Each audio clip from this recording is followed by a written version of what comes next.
Welcome to The Explainer. Today, we're diving into the supercharged world of rapid delivery in the GCC.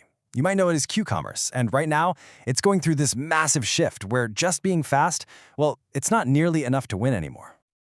Okay, so to really get what's going on, you've got to look at the numbers. We're talking about a market that's projected to be worth a staggering $14 billion by 2025. I mean, the demand is absolutely on fire. For consumers in the GCC, speed isn't some luxury, it's just the baseline expectation. But here's the thing. That incredible growth has created a real pressure cooker. You've got so many companies offering basically the same service, and that old playbook of just, delivering food fast, it's just not working anymore. The race has gotten way more complicated. And this all leads to what you could call the Q-commerce speed trap. See, the biggest challenge for every single one of these companies isn't a lack of customers. Nope. It's the fact that they're all caught in this trap, fueled by these intense, overlapping pressures. And what's really fascinating here is how all these factors just feed into each other. Think about it. You have a super crowded market with almost identical products. What does that lead to? Companies fighting tooth and nail for customers with these endless discount cycles. And what does that do? It squeezes profit margins until they basically disappear, forcing companies to either evolve or just totally burn out. So the big question is, how do you escape the trap?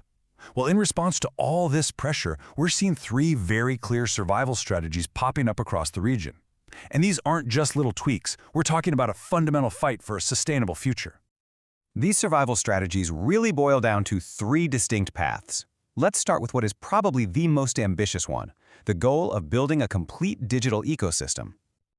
This is the super app model. So instead of just being the app you open for dinner, companies like Careem, Noon, and Jahez, they want to be the only app you need for everything. Your groceries, your pharmacy runs, electronics, even payments. The whole goal is to become totally indispensable. Capture a bigger slice of your wallet and, most importantly, lock in your loyalty for good. All right, the second path is all about getting smarter with the business itself. Operators are finally backing away from those crazy, unsustainable discounts.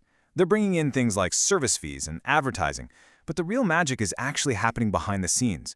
They're using AI to plan delivery routes and even predict demand, which just boosts efficiency like crazy and helps them build a much more stable, healthy business model. And the final strategy, well, it's maybe the most straightforward of them all. Just get bigger. The reality is, a market this competitive can't support dozens of players forever. The long-term bet is that only 4 or 5 huge operators are going to survive. So what we're seeing right now is a mad dash to consolidate, with the big players from Saudi Arabia and the UAE expanding into neighboring markets to get those game-changing benefits of being huge. But just as these companies are busy optimizing their models, this powerful new wave of demand is building from a completely different direction and is changing the rules of the game all over again. And get this new wave is being driven by the GCC's creator economy, a massive $38.5 billion market.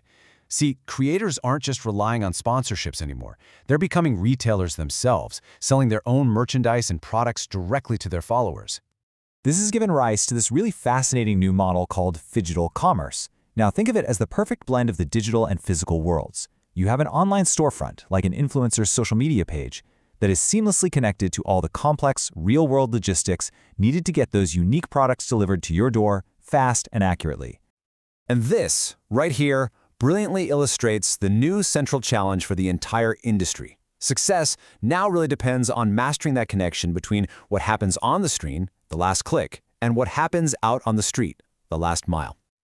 So the bottom line is this: that seamless digital purchase, that last click, it creates an instant expectation of an equally seamless delivery.